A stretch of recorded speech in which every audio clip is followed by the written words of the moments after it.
In an age where the internet has become a double-edged sword, the rise of sophisticated online scams dubbed scamming is alarming.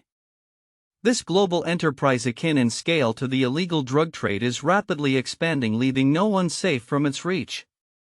As online fraud becomes increasingly prevalent, the implications for consumers, businesses, and governments are profound, demanding urgent attention and action.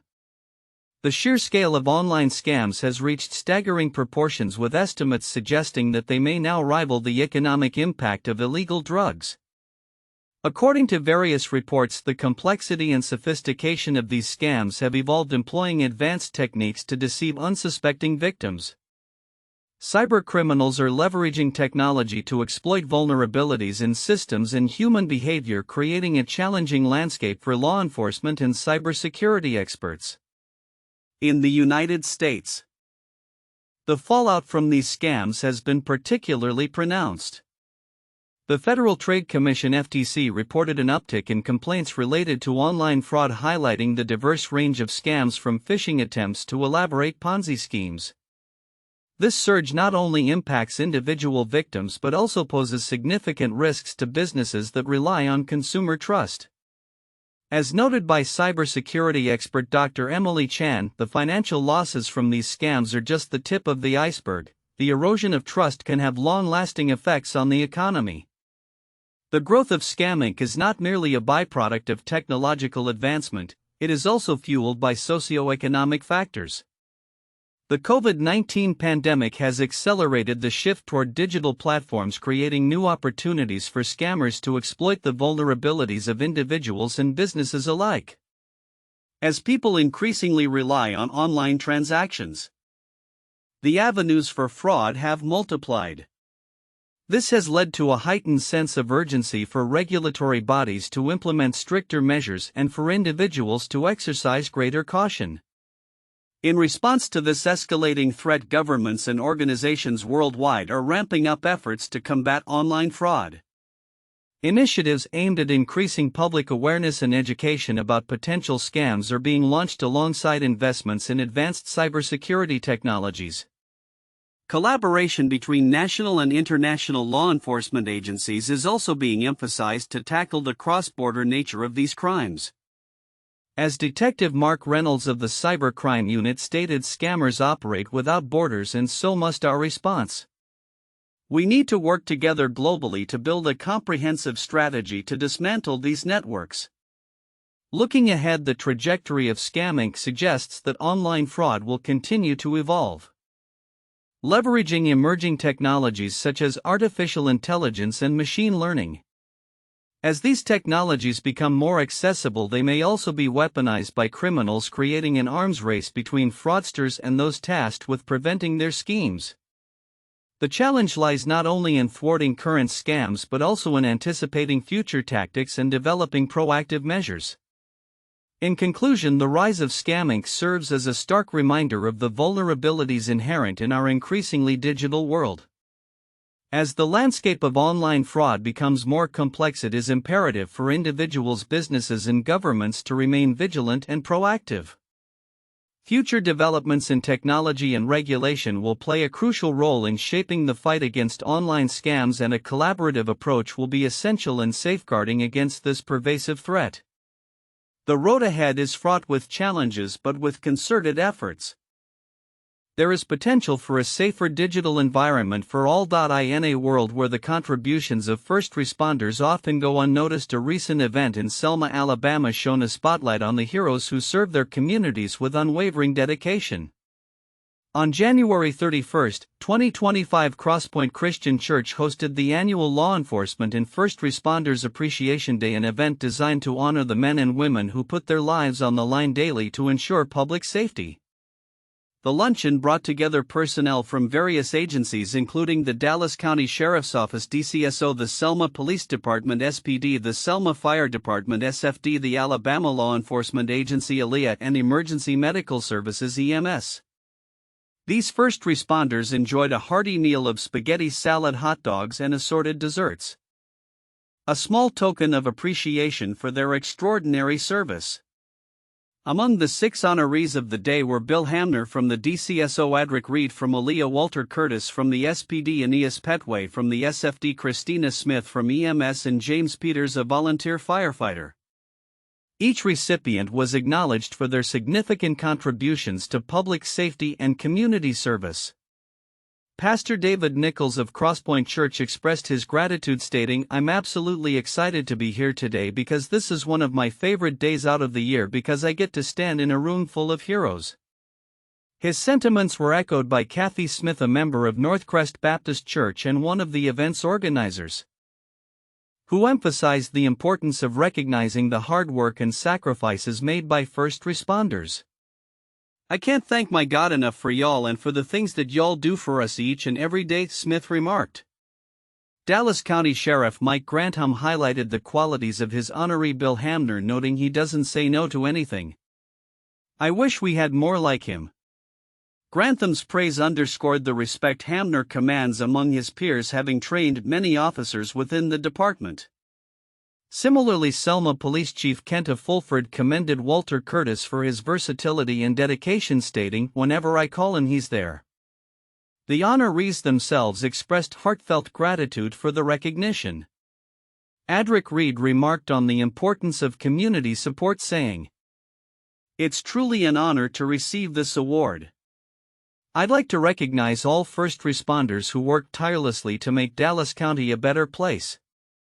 Aeneas Petway's leadership within the SFD was also recognized, with Fire Chief Richard C. Bird praising his reliability and commitment to duty. Christina Smith, the EMS Hero of the Year, was celebrated for her rapid growth into her role, transforming from an apprehensive rookie into a dependable team player. Ashley Millam of EMS humorously acknowledged the pressure Smith faced in stepping up, highlighting her evolution as an inspiring figure within the service. The event was made possible through the generous support of local businesses and community members, including sponsors like Marion Community Bank and Walmart, showcasing the collective effort to honor those who serve on the front lines.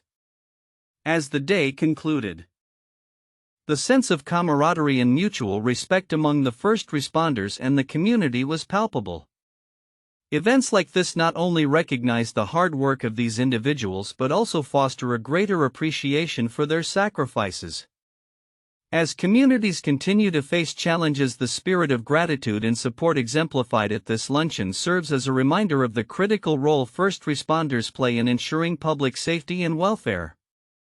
Looking ahead, the hope is that such recognition will become a staple in communities everywhere, inspiring future generations to value and respect those who dedicate their lives to serving others. In a bold and controversial move, the Trump administration has embarked on what it claims will be the largest deportation operation in U.S. history, a sweeping initiative that raises significant concerns about the treatment of undocumented immigrants.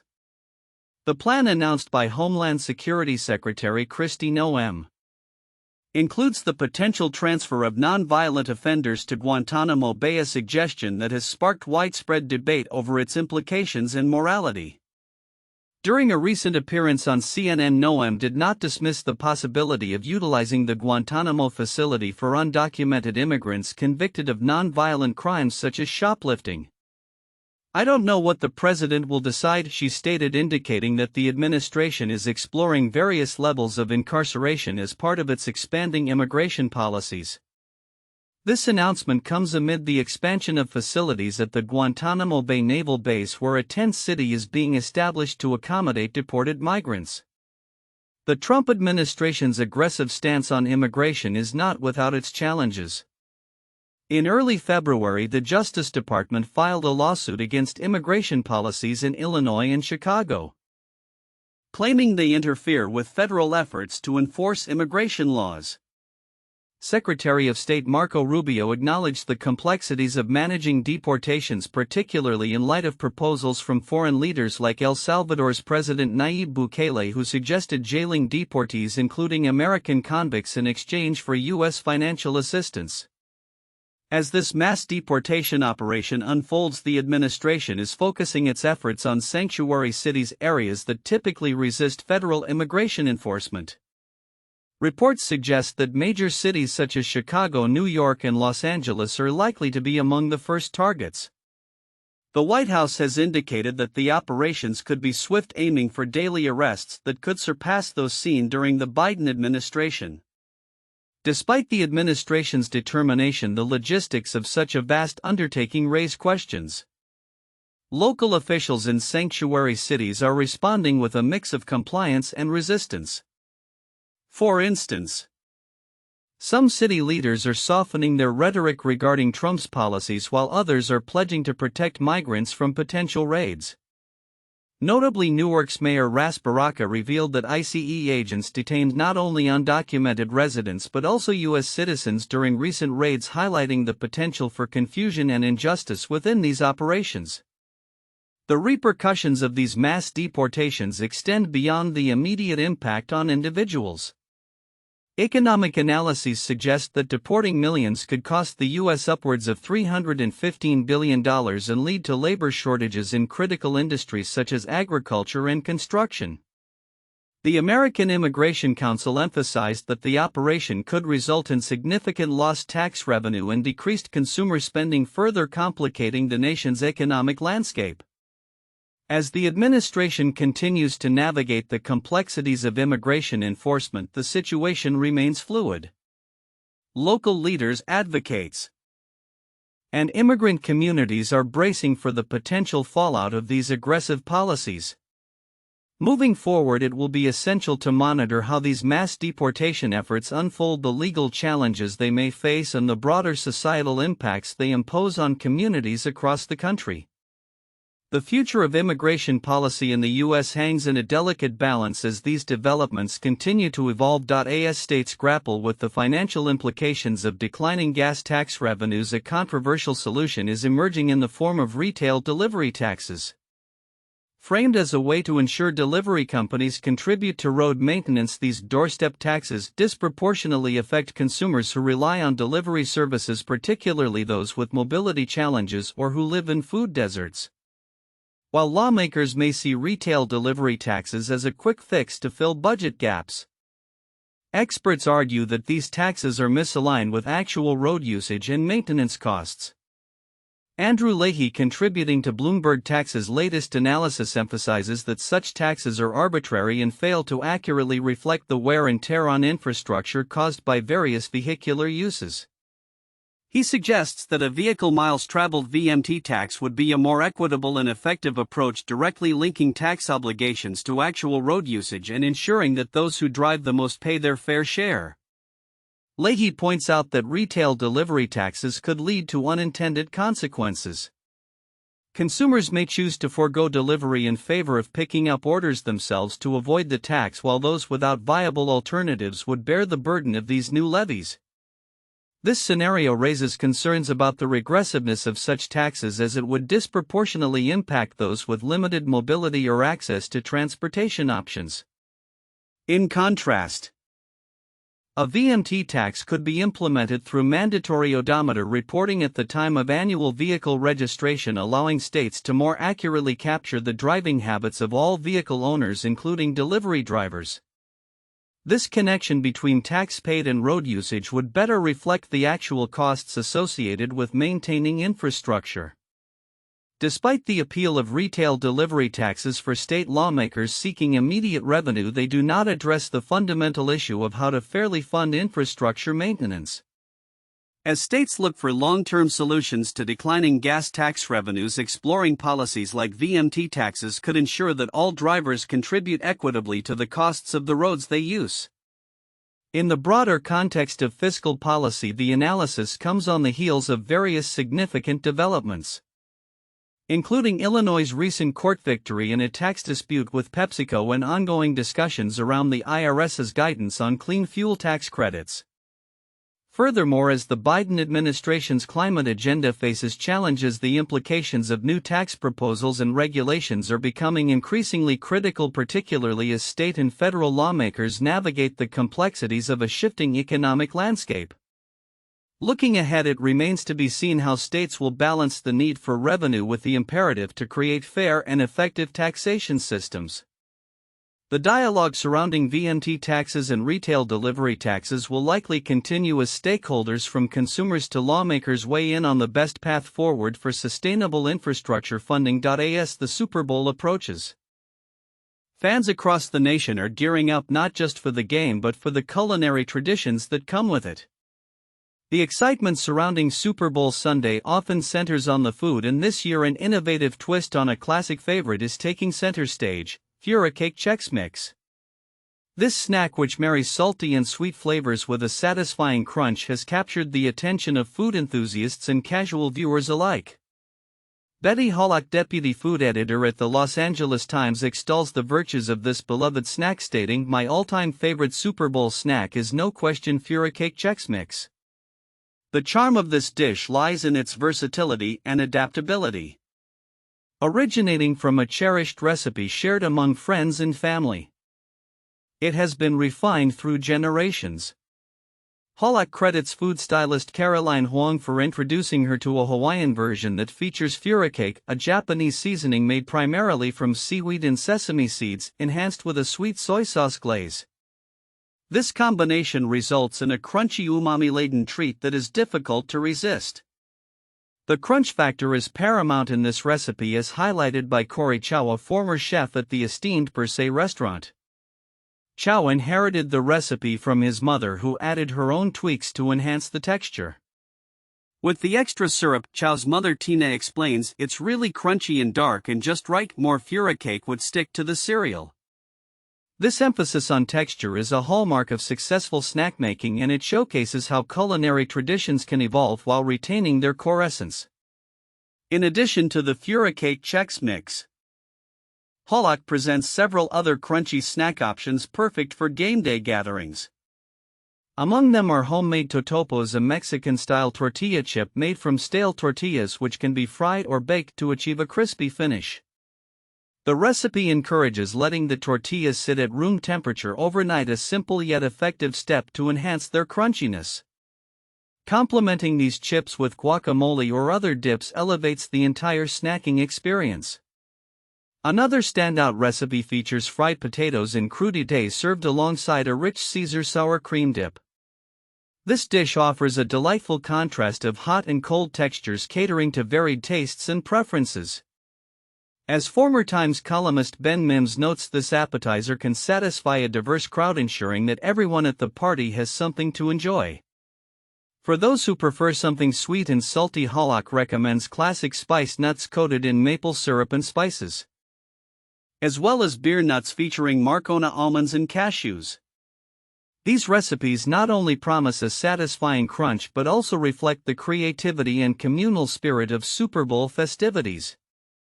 As the day draws near, it's clear that these crunchy snacks will play a pivotal role in the Super Bowl experience. They serve not just as food but as a bridge connecting friends and family, fostering a sense of community as viewers rally around their favorite teams.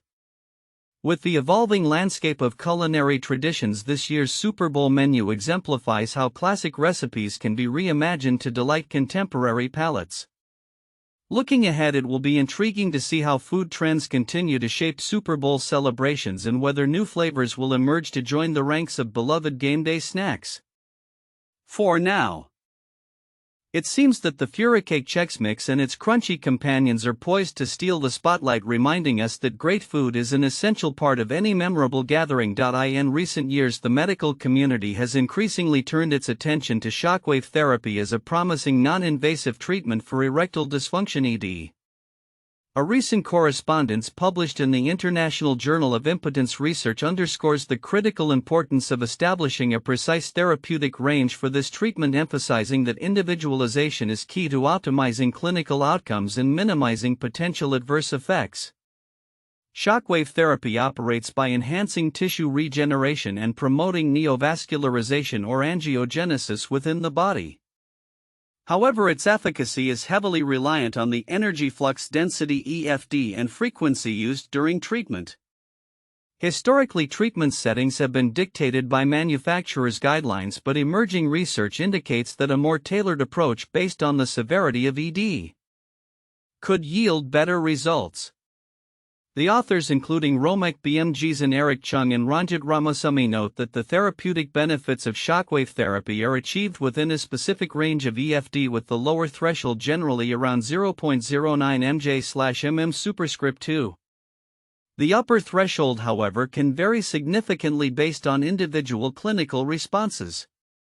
The correspondence highlights the crucial balance that practitioners must maintain when determining the appropriate energy levels for treatment.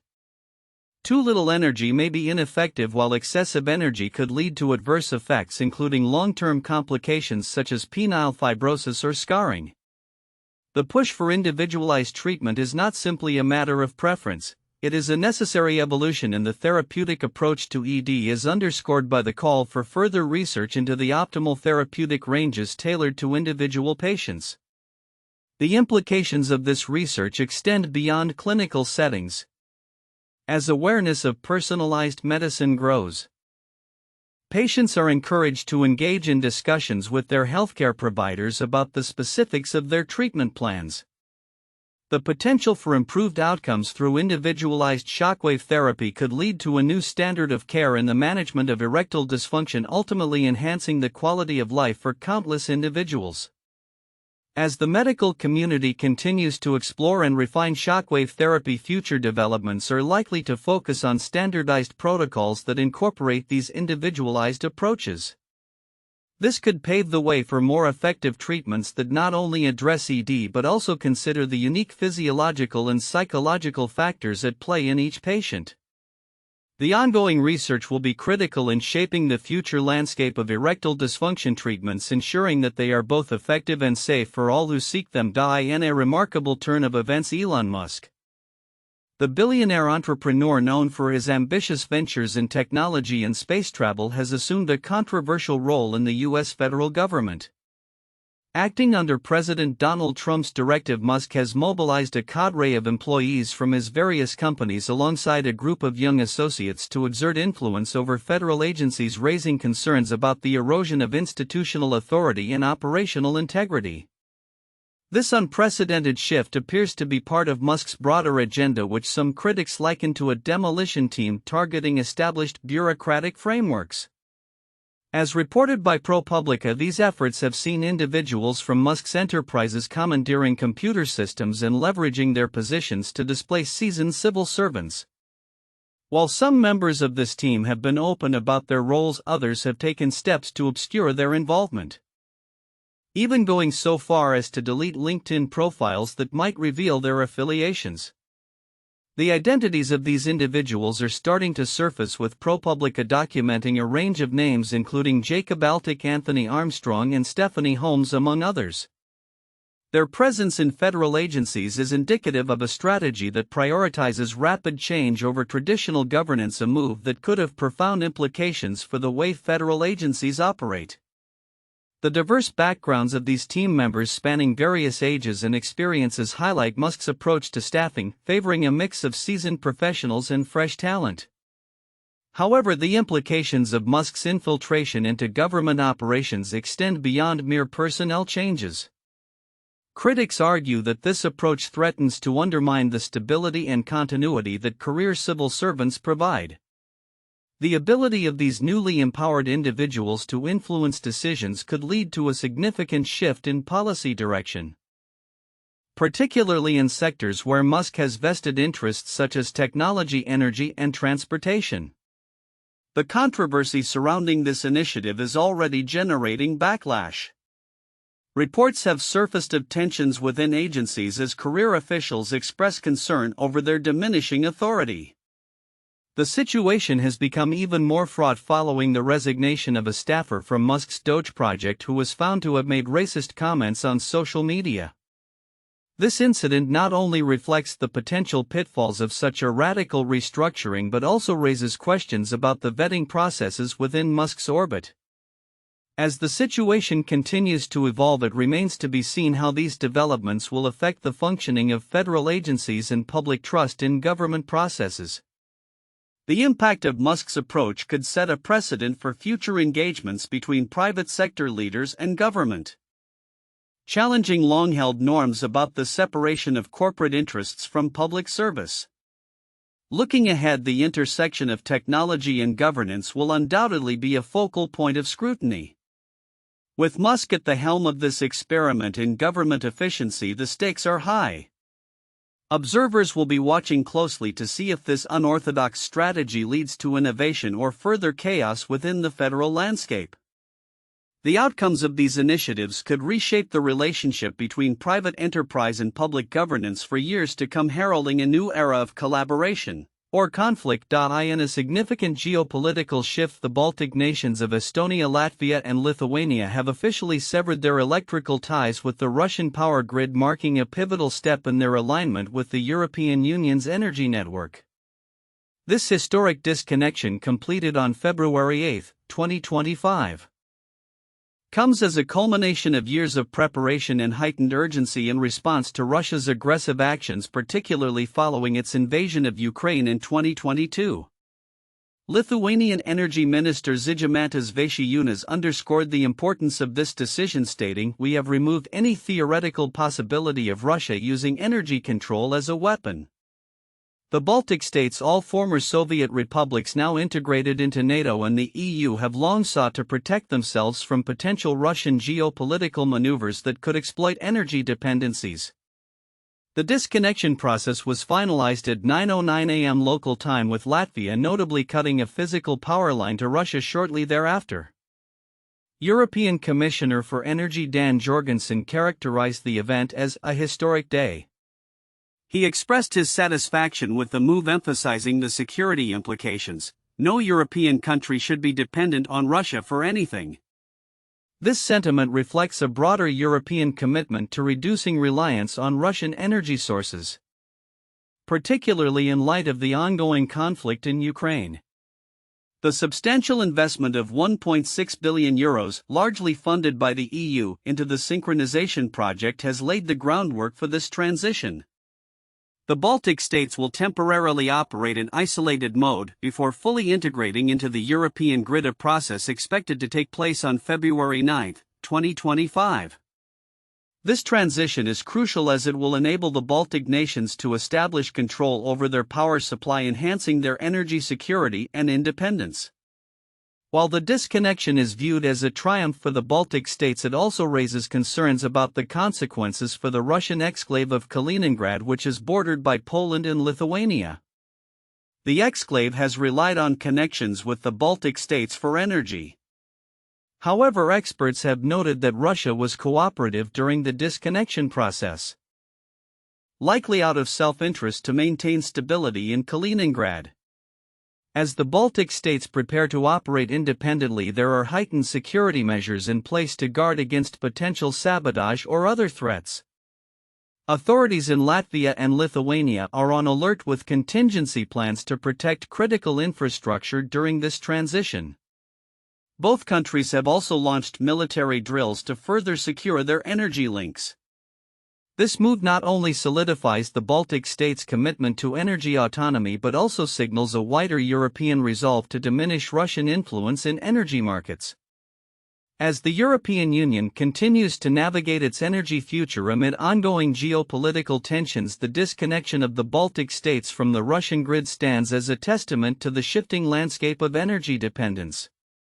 Looking ahead, the integration into the European power grid will not only enhance energy security for the Baltic states but could also prompt similar efforts from other EU nations to bolster their independence from Russian energy. The ramifications of this disconnection will likely resonate throughout Europe, influencing energy policy and security strategies in the years to come. In a groundbreaking study that could reshape our understanding of animal communication, scientists have discovered that the songs of humpback whales exhibit structural patterns akin to human language. This revelation, published in the prestigious journal Science, challenges long-standing beliefs about the uniqueness of human linguistic capabilities and opens new avenues for research into the evolution of communication across species. The research team, led by Professor Inbal Arnon from the Hebrew University of Jerusalem alongside Dr. Ellen Garland from the University of St. Andrews and Professor Simon Kirby from the University of Edinburgh, meticulously analyzed 8 years of humpback whale song data collected in New Caledonia. Utilizing insights drawn from how infants learn language, the researchers employed innovative methods to detect previously overlooked structures within the whale songs. Using insights and methods from how babies learn language allowed us to discover previously undetected structure in whale song, Professor Arnon explained. This finding highlights the role of learning and cultural transmission in shaping the communication systems of both humans and whales, suggesting that the statistical structures we associate with language may be more common in the animal kingdom than previously thought. The researchers transformed the songs into sequences of basic sound elements, calculating the probabilities of transitions between consecutive sounds. This analysis revealed statistically coherent subsequences reminiscent of words in human language that frequently occurred together. Arnon likened this process to how human infants segment continuous speech into distinct words, emphasizing the parallels between the two forms of communication. Further investigation revealed that the distribution of these subsequences in whale songs closely aligns with Zipf's law, a principle observed in human language where the most frequently used word appears significantly more often than the second most common one. Revealing this hidden language-like structure in whale song was unexpected, but it strongly suggests this cultural behavior holds crucial insight into the evolution of complex communication across the animal kingdom, Dr. Garland remarked.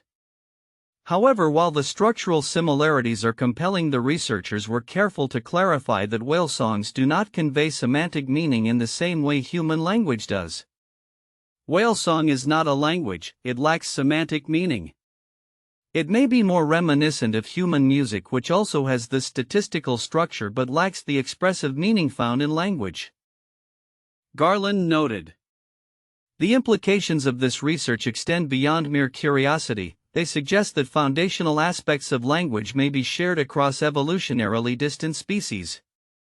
These findings challenge long-held assumptions about the uniqueness of human language, uncovering deep commonalities between evolutionarily distant species, Professor Kirby observed.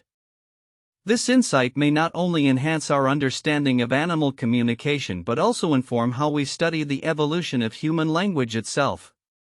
As the research community continues to explore these findings, it becomes clear that the songs of humpback whales are more than just fascinating natural phenomena. They represent a complex system of communication shaped by cultural transmission. The study underscores the importance of recognizing the shared characteristics of communication across species, paving the way for future exploration into the ways in which different forms of life express themselves.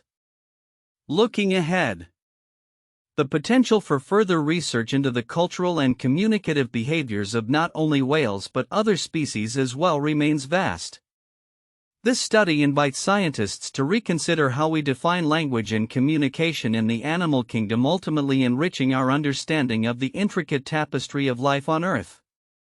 As researchers delve deeper into the complexities of animal song and its implications, we may find ourselves rethinking the very foundations of communication itself.